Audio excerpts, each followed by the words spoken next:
ನನ್ನಷ್ಟು ಬೇಕೆನ್ನ ಹೃದಯಕ್ಕೆ ರಾಮ, ನಿನ್ನಷ್ಟು ನೆಮ್ಮದಿಯು ಎಲ್ಲಿಹುದು ರಾಮ. ನಿನ್ನಷ್ಟು ಬೇಕೆನ್ನ ಹೃದಯಕ್ಕೆ ರಾಮ, ನಿನ್ನಷ್ಟು ನೆಮ್ಮದಿಯು ಎಲ್ಲಿಹುದು ರಾಮ. ರಾಮ ರಾಮ ರಾಮ ರಾಮ.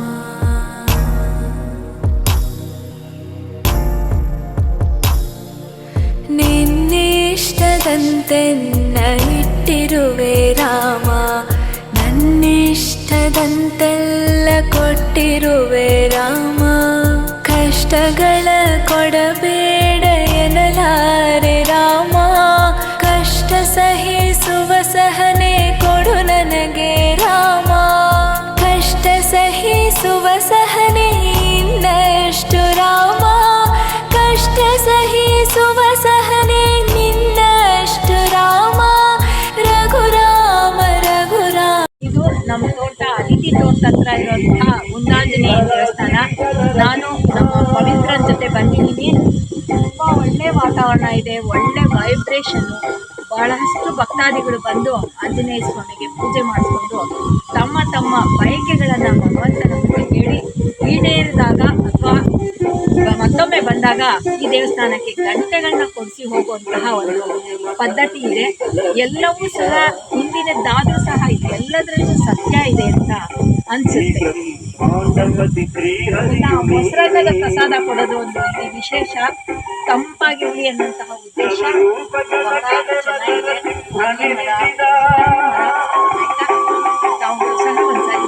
ಗುಂಡಾಂಜನೇಯ ದೇವಸ್ಥಾನದ ಹತ್ರನೇ ಕಲ್ಯಾಣಿ ಇದೆ. ಕಲ್ಯಾಣಿ ಪಕ್ಕ ನಾಗಪ್ಪನನ್ನ ಕಲ್ಲಿನಲ್ಲಿ ಕೆತ್ತಿದ್ದಾರೆ. ಎಲ್ಲಿಂದ ಎಲ್ಲಿಗೆ ಹೋದ್ರೂ ನಾಗಪ್ಪನ ಪೂಜೆ ಮಾಡುವಂತಹ ಜನನ ವಿಶೇಷವಾಗಿ ನೋಡ್ತೀವಿ. ವಿಷಪೂರಿತ ಹಾವಾದರೂ ಸಹ ಅದು ನಮ್ಮ ಇಷ್ಟಾರ್ಥ ನೆರವೇರಿಸುತ್ತೆ. ನಮ್ಮ ಎಲ್ಲ ಯಕ್ಷ ಯಕ್ಷಿಯರನ್ನ ಮತ್ತೆ ಅನೇಕ ದೇವಾನುದೇವತೆಗಳನ್ನ ಕಾಪಾಡುತ್ತೆ ಅನ್ನುವಂತಹ ನಂಬಿಕೆ ಅಚಲವಾಗಿ ನಮ್ಮ ದೇಸಿಯರಲ್ಲಿ ಇರೋದನ್ನ ನೋಡ್ತೀವಿ.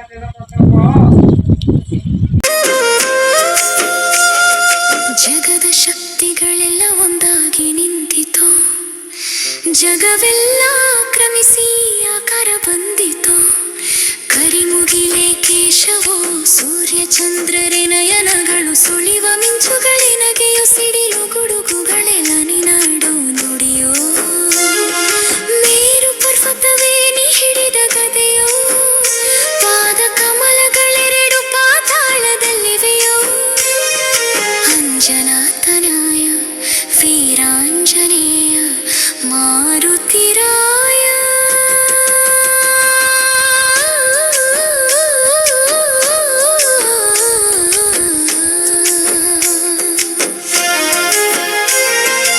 ಆಕಾಶ ಭೂಮಿಗಳ ಒಂದು ಮಾಡಿ ನಿಂತ ನಿನ್ನ ಈ ಆಕಾರವೇನು.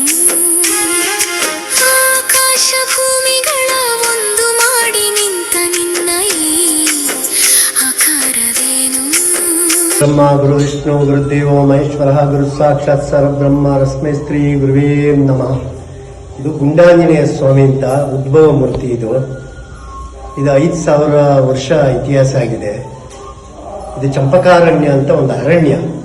ಅರಣ್ಯದಲ್ಲಿ ರಾಮ ಸೀತೆ ಲಕ್ಷ್ಮಣ ಇವರೆಲ್ಲ ವನವಾಸಕ್ಕೆ ಬಂದಾಗ ಸ್ವಾಮಿ ಇಲ್ಲಿ ನೆಲೆಗೊಂಡಿರೋದು. ಪುಷ್ಕರಣಿ ಅಂತ ಒಂದು ಕಲ್ಯಾಣಿ ಇದೆ ಇಲ್ಲಿ ಸ್ವಲ್ಪ ಮುಂದ್ಗಡೆ.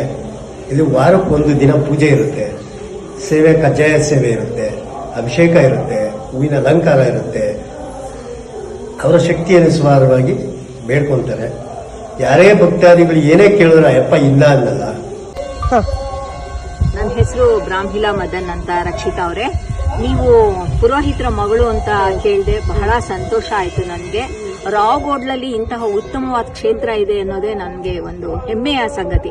ಅದರಲ್ಲೂ ಇದ್ರ ಹತ್ರ ನಮ್ಮ ತೋಟ ಇರೋದು ಇನ್ನೊಂದು ಫೆದರ್ ಟು ಮೈ ಹೆಡ್ ಅಂತ ಅನ್ಕೊಂಡಿದ್ದೀನಿ. ಈ ಕ್ಷೇತ್ರದ ವಿಶೇಷತೆಯನ್ನ ಹೇಳ್ತೀರಾ? ಹಾ, ಅಂದ್ರೆ ನೀವು ನೋಡಿರ್ಬೋದು ನಮ್ಮ ಭರತ ಖಂಡದಲ್ಲಿ ಹಲವಾರು ಪುಣ್ಯಕ್ಷೇತ್ರಗಳಿದೆ, ಹಲವಾರು ಪುಣ್ಯ ಭೂಮಿಗಳಿದೆ, ಭಗವಂತನ ಹಲವಾರು ರೂಪಗಳನ್ನ ನಾವು ನೋಡ್ತಾನೆ ಬಂದಿರ್ತೀವಿ. ಹಾಗೆ ಎಷ್ಟೊಂದು ಪುಣ್ಯಕ್ಷೇತ್ರಕ್ಕಾಗ್ಲಿ ಭಗವಂತನ ರೂಪಗಳಿಗಾಗಿ ನಾವು ನಮ್ಮದೇ ಆದಂತ ಒಂದು ನಂಬಿಕೆ, ನಮ್ಮದೇ ಆದಂತ ಒಂದು ಪ್ರೀತಿ ಭಗವಂತನ ಮೇಲೆ ಬೆಳಿತಾನೇ ಹೋಗ್ತಾ ಇರುತ್ತೆ.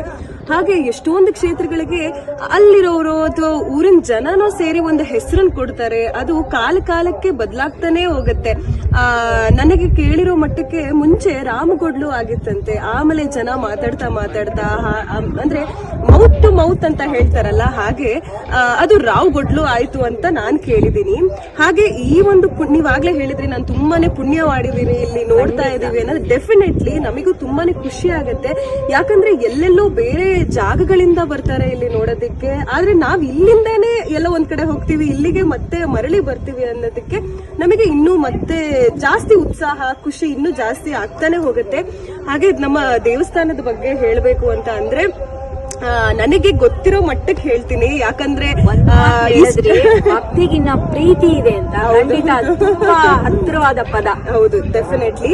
ಹಾಗೆ ಅಂದ್ರೆ ಈ ಕ್ಷೇತ್ರದ ಬಗ್ಗೆ ಹೇಳ್ಬೇಕು ಅಂತ ಅಂದ್ರೆ ಎಷ್ಟೊಂದ್ ಜನ ಒಂದೊಂದು ರೀತಿಯಲ್ಲಿ ಹೇಳ್ತಾ ಹೋಗ್ತಾರೆ. ಇವಾಗ ನಾವು ಯಾವ್ದೋ ಒಂದು ಈಗ ಎಕ್ಸಾಂಪಲ್ ಮೈಸೂರಿಗೆ ಹೋದ್ರೆ ಒಬ್ರು ಅಲ್ಲಿರೋರು ಯಾರೋ ಒಬ್ರು ನಮಗೆ ಒಂದು ಮಾಹಿತಿ ಕೊಟ್ರೆ ಪಕ್ಕದಲ್ಲಿ ಹೋದ್ರೆ ಇನ್ನೊಂದು ಮಾಹಿತಿ ನಮಗ್ ಸಿಗತ್ತೆ ಅಂತ ಹೇಳ್ತಾರೆ. ಹಾಗೆ ನಮ್ಮ ದೇವಸ್ಥಾನದ ಬಗ್ಗೆ ಹೇಳ್ಬೇಕು ಅಂತ ಅಂದ್ರೆ ಇದು ಸುಮಾರು 5,000 ವರ್ಷಕ್ಕೂ ಹಳೆಯದು ಅಂತ ಹೇಳ್ತಾರೆ. ಹಾಗೆ ಇಲ್ಲಿಗೆ ಈ ಜಾಗ ಏನಿದೆಯಲ್ಲ ಇದು ಪಂಚಕಾರಣ್ಯ ಅಂತ ಕರೀತಾ ಇದ್ದಂತೆ. ಈ ಅರಣ್ಯಕ್ಕೆ ರಾಮ, ಸೀತೆ, ಲಕ್ಷ್ಮಣ, ಆಂಜನೇಯ ಮತ್ತೆ ಕಪಿಸೇನ್ಯ ಒಂದ್ ಸಲ ಬಂದಿತ್ತು ಅಂತ ಕೂಡ ಹೇಳ್ತಾರೆ. ಹಾಗೆ ಅದು ರಾಮಗೊಡ್ಲು ಆಗಿತ್ತು ಅಂತ. ಹಾಗೆ ಇಲ್ಲಿ ನೀವು ಇನ್ನೊಂದು ಜಾಗ ಇದೆ, ಅಲ್ಲಿ ಭೀಮನ ಹೆಜ್ಜೆ ಇದೆ, ಹೆಜ್ಜೆ ಗುರುತಿದೆ. ಭೀಮ ಬಂದಿದ್ದಾಗ ಇಲ್ಲಿ ಭೀಮನ ಏನಂತಾರೆ ಪರಾಕ್ರಮ ಇಲ್ಲ, ಭೀಮನ ಪರಾಕ್ರಮ ತೋರ್ಸೋದಕ್ಕೆ ಅವನ ಗದೆಯಿಂದ ಒಂದು ಬಂಡೆಗೆ ಒಡೆದಾಗ ಆ ಬಂಡೆಯಲ್ಲಿ ರೂಪುಗೊಂಡಿದ್ದೆ ಗುಂಡಾಂಜನೇಯ ಸ್ವಾಮಿ ಅಂತ ಹೇಳ್ತಾರೆ. ಆ ಬಂಡೆಯ ಆಕಾರ ಆಗಿರ್ಬೋದು ಎಲ್ಲಾನು ನೋಡಿದ ಕೂಡ್ಲೇನೆ ಇದು ಯಾವುದೋ ಒಂದು ಭಗವಂತನ ಸ್ವರೂಪನೇ ಸಾಟಿ ಅಂತ ಹೇಳಿ ಆ ಒಂದು ಬಂಡೆಯಿಂದ ಏನಂತಾರೆ ಉದ್ಭವ ಆಗಿರೋ ಉದ್ಭವ ಮೂರ್ತಿನೇ ನಮ್ಮ ಗುಂಡಾಂಜನೇಯ ಸ್ವಾಮಿ ಅಂತ ಹೇಳ್ತಾರೆ. ಅದನ್ನೇ ಕೂಡ ನಾವು ನಂಬಿದೀವಿ. ಹಾಗೆ ಅದನ್ನೇ ನಾವು ಪರಂಪರೆಯಿಂದ ಫಾಲೋ ಮಾಡ್ಕೊಂಡು ಬಂದಿದೀವಿ. ಇಲ್ಲಿ ಎಷ್ಟೊಂದು ಕಡೆಯಿಂದ ಬರ್ತಾರೆ. ಕಲ್ಯಾಣಿ ಇದೆ, ಕಲ್ಯಾಣಿಯಲ್ಲಿ ತಣ್ಣೀರ್ ಸ್ನಾನ ಮಾಡ್ತಾರೆ. 6,000 ಜನ ಸೇರಿದ್ರು ಅಂದ್ರೆ really it is A record. ಹೌದು. ಅದಕ್ಕಿಂತ ಮುಂಚೆ ಇನ್ನೂ ಜಾಸ್ತಿ ಜನ ಇರ್ತಾ ಇದ್ರಂತೆ. ನಮ್ಮ ಮನೇಲಿ ಹೇಳ್ತಾ ಇರ್ತಾರೆ, ಅಂದ್ರೆ ಲಕ್ಷ ಸೇರ್ತಾರೆ, ಅಷ್ಟು 1,000 ಜನ ಬರ್ತಾರೆ, ಎಲ್ಲಿಂದನೋ ಬರ್ತಾರೆ ಅಂತ. ಹಾಗೆ ಅವರೆಲ್ಲ ಬರೋದು ಒಂದು ನಂಬಿಕೆಯಿಂದ ಅಂತ ನಾವೆಲ್ಲರೂ ನಂಬಿದೀವಿ. ಹಾಗೆ ಇಲ್ಲಿ ಎಷ್ಟೊಂದ್ ಜನ ಬಂಡೆ ಮೇಲೆ ಕುತ್ಕೊಂಡು ಅಲ್ಲೇ ಊಟ ಮಾಡ್ತಾರೆ, ಏನು ಹಾಕೊಳ್ದೇನೆ, ಎಲೆ ಆಗಿರ್ಬೋದು ಏನು ಬಳಸಲ್ಲ ಅವರು, ಇಲ್ಲೇ ಬಂಡೆ ಮೇಲೆ ಊಟ ಮಾಡ್ತಾರೆ. ಇದೆಲ್ಲನೂ ಯಾತಕ್ಕೆ ಅಂತ ಅಂದ್ರೆ ಎಲ್ಲರೂ ಭಗವಂತನ ಮೇಲೆ ಇಟ್ಟಿರೋ ಒಂದು ನಂಬಿಕೆ, ಪ್ರೀತಿ ಅನ್ನೋದೇ ನಾವು ಹೇಳಕ್ ಇಷ್ಟಪಡ್ತೀನಿ. ನಾನು ಗೊತ್ತಿರೋಷ್ಟು ಹೇಳಿದೀನಿ. ನಾನು ನನಗೆ ತಿಳಿದಿರೋ ಜ್ಞಾನರಾಗಿ ಅಂತರಂಗದಲ್ಲಿರುವಂತಹ ಭಕ್ತಿ ರಸವನ್ನ ಹರಿಸಿದ್ದೀರಾ ನೀವು.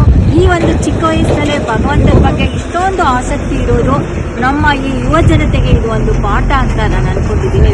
ತುಂಬಾ ಧನ್ಯವಾದ. ತುಂಬಾ ಧನ್ಯವಾದಗಳು ನಿಮಗೆ ಹಾಗೂ ಅವರ ತಂಗಿ, ತಂದೆ ಎಲ್ಲರಿಗೂ ಸಹ. ನನಗೂ ತುಂಬಾನೇ ಖುಷಿ ಆಯ್ತು ನೀವು ಒಟ್ಟಿಗೆ ಮಾತಾಡಿ. ಈ ಒಂದು ಆಪರ್ಚುನಿಟಿಗೆ definitely thanks you. Thank you so much. Thank you. ಕಣ್ಣುಗಳ ಕೋರೈಸುವ ಕಾಂತಿ ಚೆಲ್ಲುವ ಈ ಭವ್ಯ ರೂಪವೇನು, ಆಕಾಶ ಭೂಮಿಗಳ ಒಂದು ಮಾಡಿ ನಿಂತ ನಿನ್ನ ಈ ಆಕಾರವೇನು.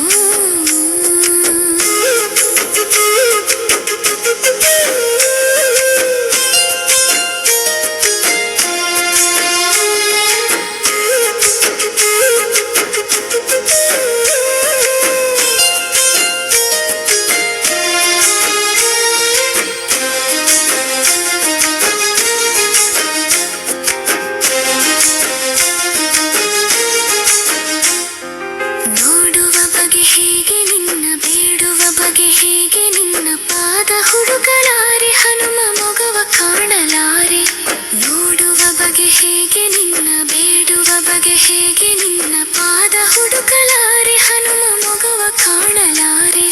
ಕೋಟಿ ಕಣ್ಣು ಸಾಲದಯ್ಯ ನಿನ್ನ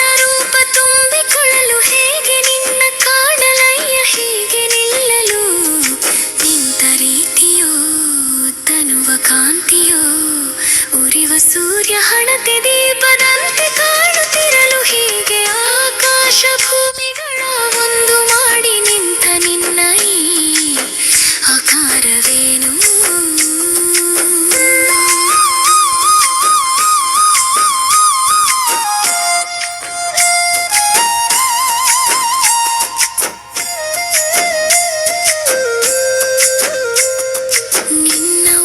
ಬಿಸಿಗೆ ಹೆದರಿ ನದಿಗಳಾವಿಯಾಗುತ್ತಿರಲು ದಿವ್ಯ ರೂಪ ಕಂಡ ಗಿರಿಗಳೆಲ್ಲ ನಡುಗುತ್ತಿರಲು ನಿನ್ನ ಉಸಿರ ಬಿಸಿಗೆ ಹೆದರಿ ನದಿಗಳಾವಿಯಾಗುತ್ತಿರಲು ದಿವ್ಯ ರೂಪ ಕಂಡ